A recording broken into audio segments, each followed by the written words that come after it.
Hey everyone, you are listening to the Self-Awareness Journey podcast. This little banter is about a car ride long and features your hosts, JJ Parker and Melissa Albers. JJ owns a tech company and Melissa has been a coach working with influencers for the last 18 years.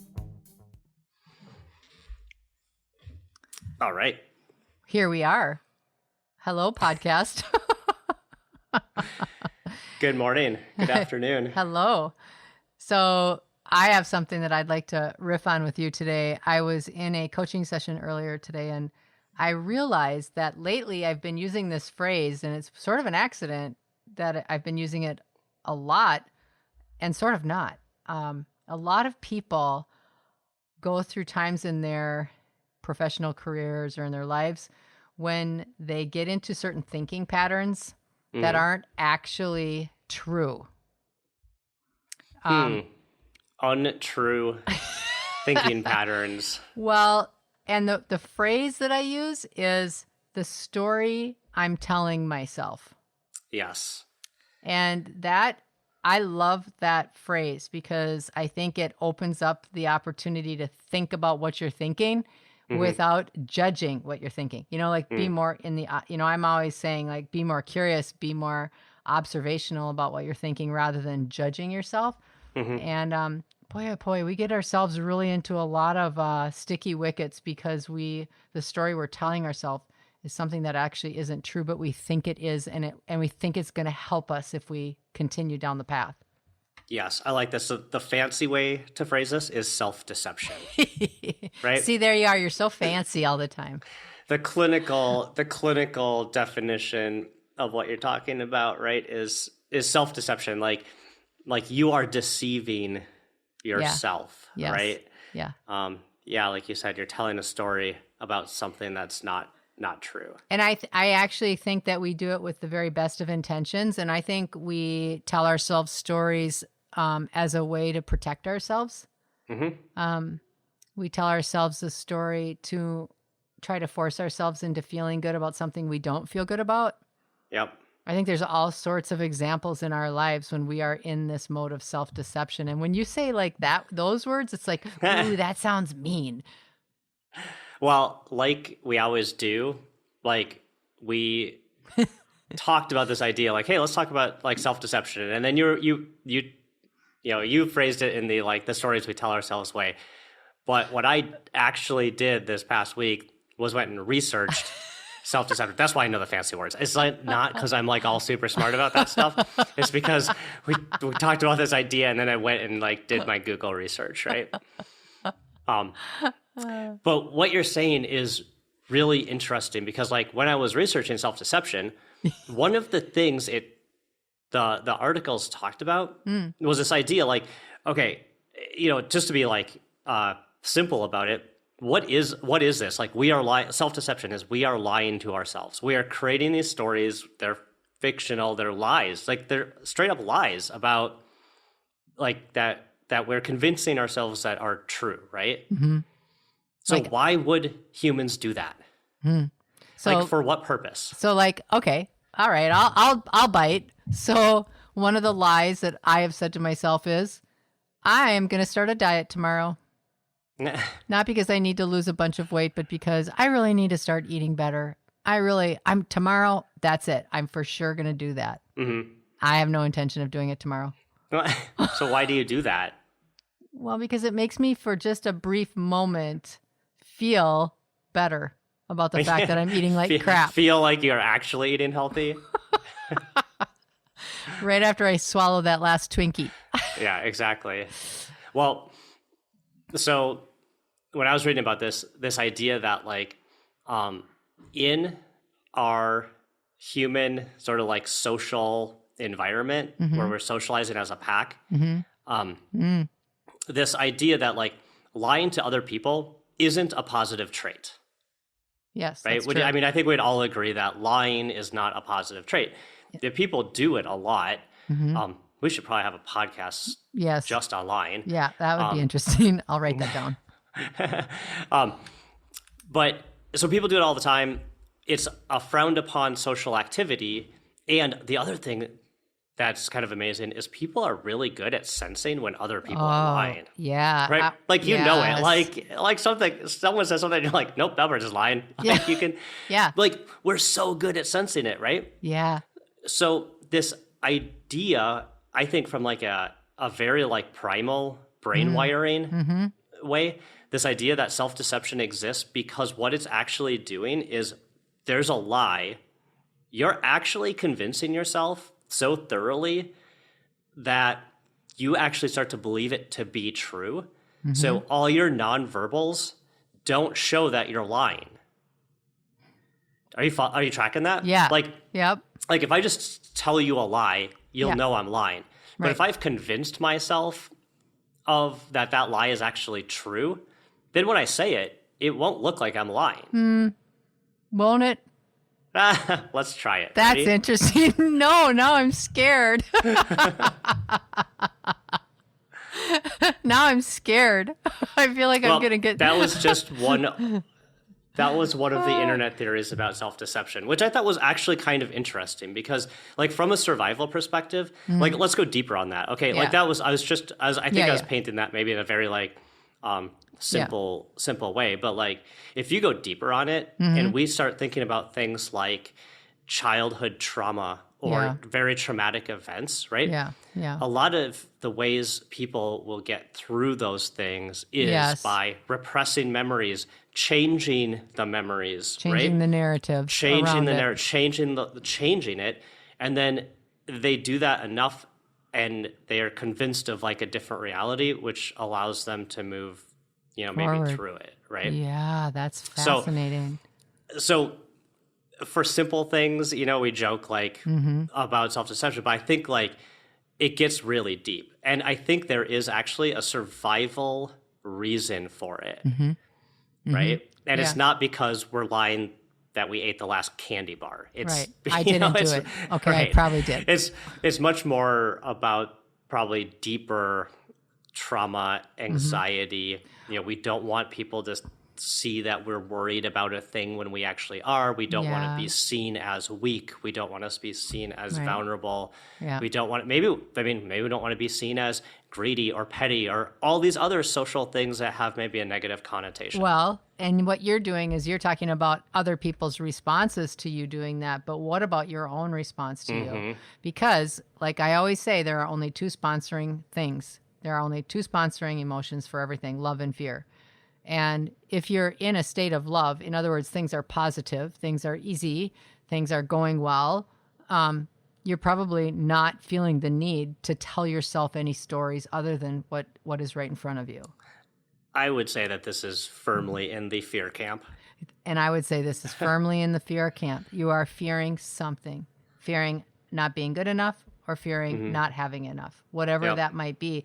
And then jumping into that defense mode.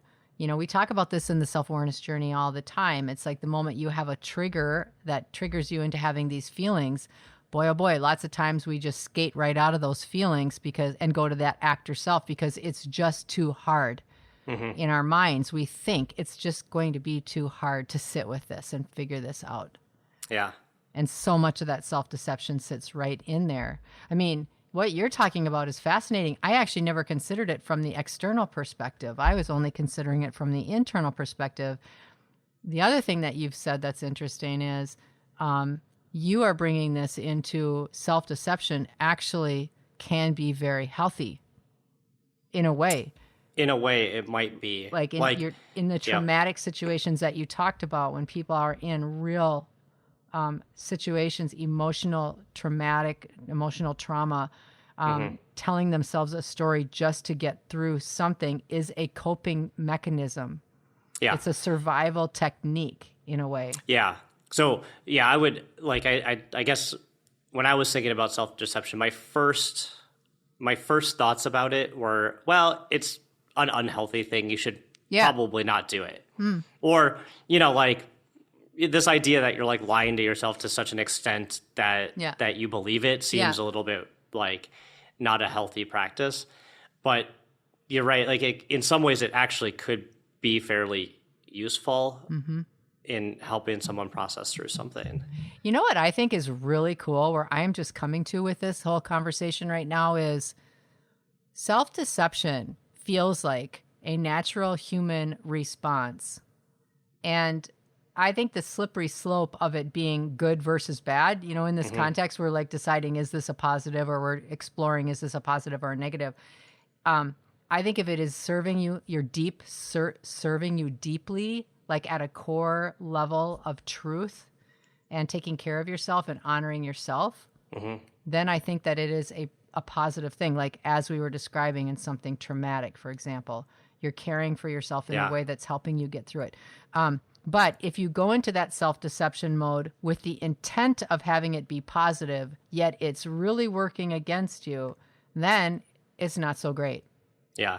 That is interesting. That like it's could be of mixed, sort of a mixed kind of thing like that. Yeah. So let's talk about like where would self-deception. So self-deception and getting through trauma might be helpful. Where actually would you see like self-deception as like fairly harmful to like your being? Yeah, right? I think, because I think like as we're talking about that harmful experience, you know, we've said that now a couple times in the last few moments, that I think that represents probably less than 20%, right? I think 80% sits in this other camp, which is where you ask, where can it be harmful? Okay, so a lot of times in my coaching conversations, this is, all right, here's the belief that I'm coming from. My belief says that we are 100% responsible for the world that we live in. The experiences that we have there, we are 100% responsible for them. So if I truly believe that, self-deception becomes a problem for me when I am trying to blame someone else for what's happening to me. I didn't get that promotion. That boss just didn't see who I was. That boss liked this other person. They didn't like me. It was a setup. I was never going to get that job anyway. You know, the culture is terrible here and it's always been like that. And I don't belong here because of that. I am, so we tell ourselves stories. We tell ourselves stories because the idea of actually taking responsibility for all the things in our world that aren't favorable is just too heavy or too hard. Yeah. Yeah, like saying I didn't get that promotion, you know, because someone else. It's me, because it's me, right? No one wants to say that. It's easier to say that it's somebody else. Yeah. Yeah. Or think about relationships with your loved ones. You know, I mean, the closer we are to people, the more naturally we let them see who we are. At least I hope that's true for people. And you get in a disagreement or an argument. How often do you say, I was 100% responsible? We don't do that. We don't do that as a natural tendency. Our natural tendency is to point away from us and say, you did this to me. And I didn't have anything to do with this. I was minding my own business. I was just in my own zone, and you attacked me. That would be another example of some self-deception going on. So I think it happens way more than we even realize. Yeah. So I like thinking about self-deception in the work context, right? Obviously, you and I live in the like professional office worker sort of environment all the time. Yeah. So like my favorite self-deception at work is this will sound kind of funny, but is around groupthink. So here's how self-deception at work plays out in a really terrible way every single day. So let me get this. Hopefully I can get this straight so everyone who works for me who's going to listen to this isn't like, what the hell, JJ? Too late. They already are saying that. I think you're good. Okay. Here's how it goes down. Like we have a big project at work. Everyone works in teams, right? We get the team together. Maybe we got like 8 people in the room. We're trying to solve a big problem. Everyone starts putting their opinion in there. We're brainstorming and working as a group, right? Yeah. We're trying to solve the problem. Yeah. Right? And the common idea is that if we get all of our smart people together into a team, the solution we come up with will be the best solution. Mm-hmm. That right? seems like a logical pattern. It seems logical. The fact is that solution is usually crap. And it would be much better if like one or two people just came up with a solution and told everybody what it is. Because are you sure this isn't your introversion coming out right now? this episode is not about introversion. I decline to answer that question. Okay, so we're down to two people in the room. No, this idea that there is the story that people tell themselves is that like the sort of like the more smart people on a problem, the better our problem solving will be. But that is actually a deception. Like that, it's actually like very proved that that group think is a real problem, and it doesn't produce the best results. And that's not just me being an introvert. Right. That's science. Okay, fine. And there's actually really famous studies about how group think has caused some like very major problems, like airplanes crashing and rockets exploding and things like that. Yeah. Yep. And so, but the thing that I think is so interesting in our professional setting is like everyone goes into it and it's like everyone just starts all of a sudden like being convinced like this brainstorm method, this is the best one, and ideas are flying, and all of a sudden the best idea emerges. Usually it's like the loudest voice in the room wins. Emerges, right? Yes, I agree. I agree.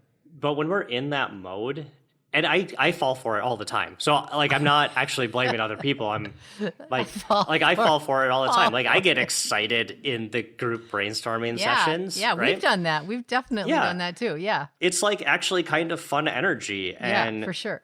And that's where I think like this sort of like self-deception or the stories we tell ourselves becomes really powerful in the way like, hey, this brainstorming session super fun. We're all riffing. Here we go. Ideas are flying. One sticks and away we go.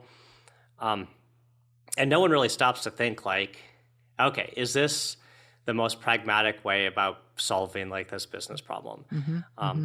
And that's like a very innocent version of self-deception that I think happens every day. Yeah. And so people don't really notice. Right. They're just taking for granted a norm. That's what you're saying. It's like they're just not thinking about it. This is just what we do, and this is how we get the greatest thing. So not questioning or challenging the norm because it's just what they've always thought. Yep.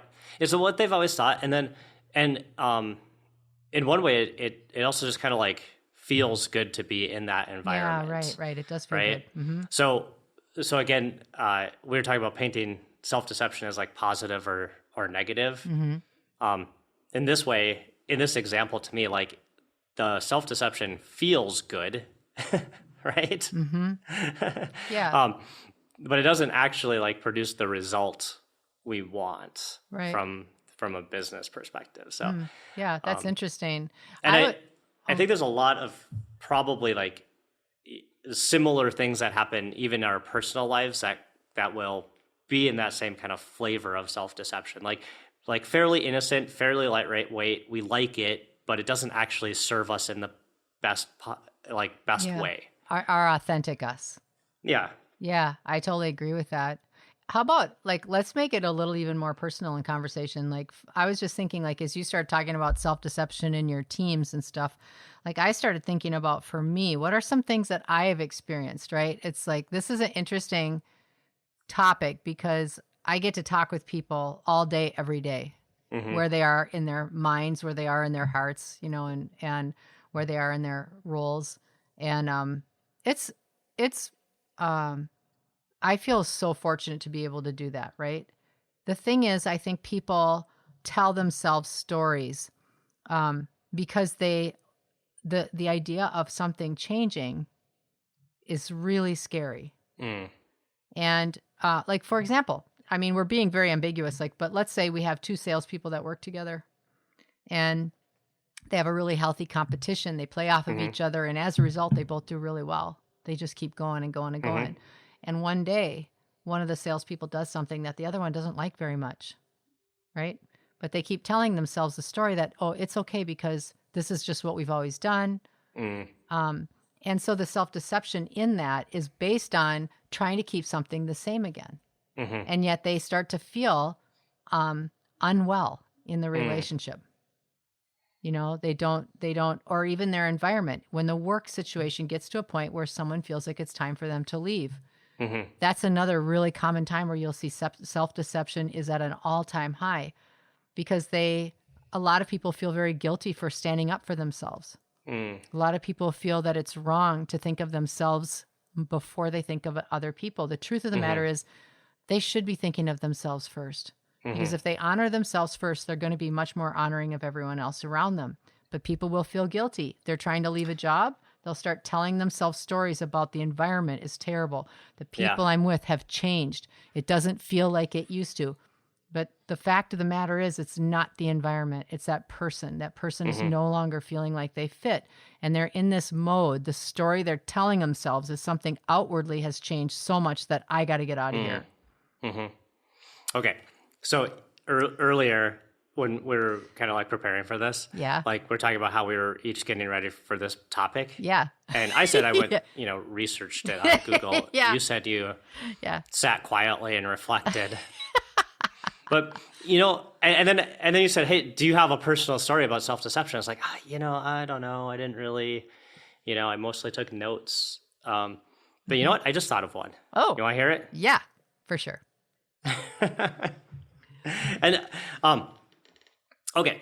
So I think a prevailing self-deception, or at least a story that I've told myself for a very long time, is that like I'm really like easygoing and accommodating. Like I just go with the flow, right? And I think probably primarily I am that. I agree. Right? Like I don't know, it just goes with the flow, right? But the more I like for years and years and years, I always just told myself that's what I was. That's how I am, right?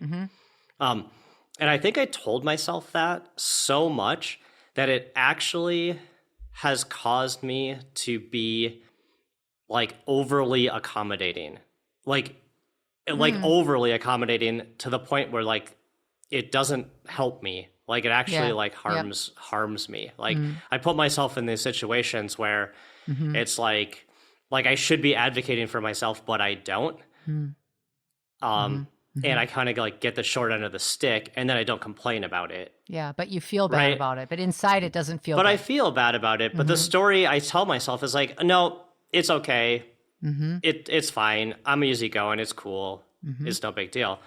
But I've noticed recently, like since you and I've been working on the self-awareness journey stuff, is that I'm actually advocating for myself way more. I've actually caught myself telling people things like, no, I don't want you to do it that way. I want you to do it this other way. Whereas before, I probably would have been like, man, whatever, just do it however you want. Right? And not felt safe at all in that process. Yeah, and then just been nervous, like, oh man, they're going to screw that up or not do it how I want. I'm going to have to I'll just clear my calendar so I can redo that work later.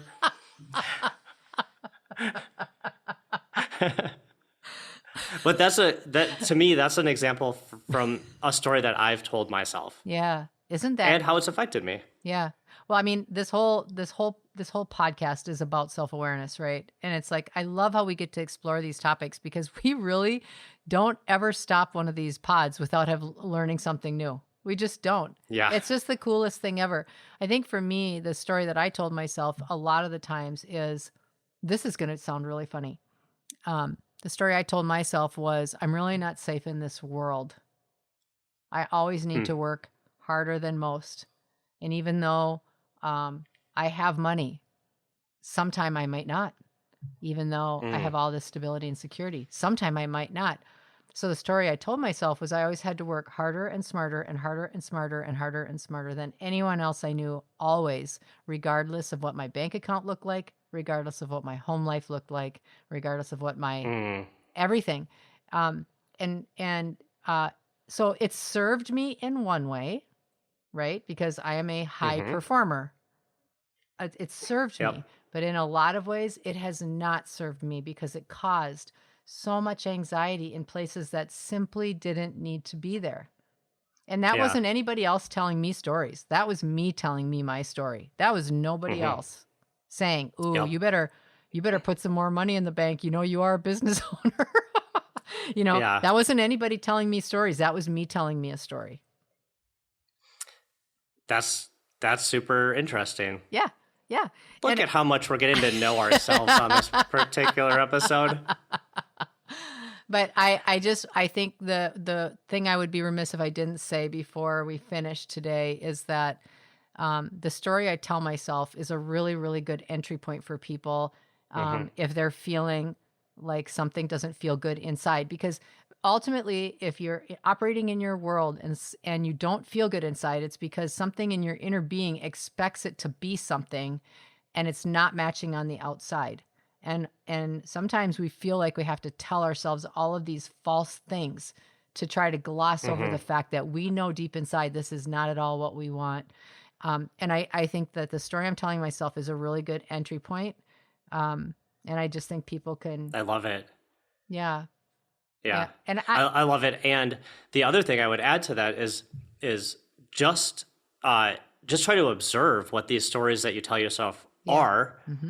And once you observe one, just ask yourself, like, does this serve me? Is this still true? Right. Or do you want to change that story? Because like you said, like we're all the authors of our own reality. And if we want to change those stories, you have full power to be able to change those stories. Right. They're your stories. Just change them. Yeah. And we have these core beliefs that make us tell these stories. And again, remember, a core belief is nothing more than the same thought over and over and over again so many times that your brain says, oh, it must be true. So the story I'm telling myself because of this quote truth is. So yeah, it's interesting. And the other thing that I just thought of, is like people will sometimes, maybe not want to change those things, right? They might say, hey, I've been this way a long time. I don't want to change this. And that's okay. But just think about the opposite of it. Like if you do want to change it, like you can. Yeah. Like it's a journey. People change. Yeah. Life evolves, You right? know what? I have to tell you, I agree. I was in a coaching session this morning and the guy said, right after I talked to you last time, he had been in this business relationship that was extremely challenging for 10 years. And he was constantly taking on more just to make it okay, even though he was so miserable. And he said, you know what? I just made a decision and I feel euphoric. He said, I feel like I'm on cloud 9. Those are the two phrases that he used simply because in his mind, he just made a different decision. That's awesome. Yeah, it's cool. Yep. Change your mind, change your world. We hope that you've enjoyed today's episode. Our mission is to help people become happier and more effective by gaining insight into their own thoughts and feelings. We'd love your support. First, share this podcast with anyone you think might enjoy it. Second, leave us a rating or review on your favorite podcast site. This helps others discover the podcast so we can reach more people. And third, sign up for our newsletter at theselfawarenessjourney.com. This will help us communicate better with you and build our community. Thank you so much for joining us in the Self-Awareness Journey. We'll see you next week.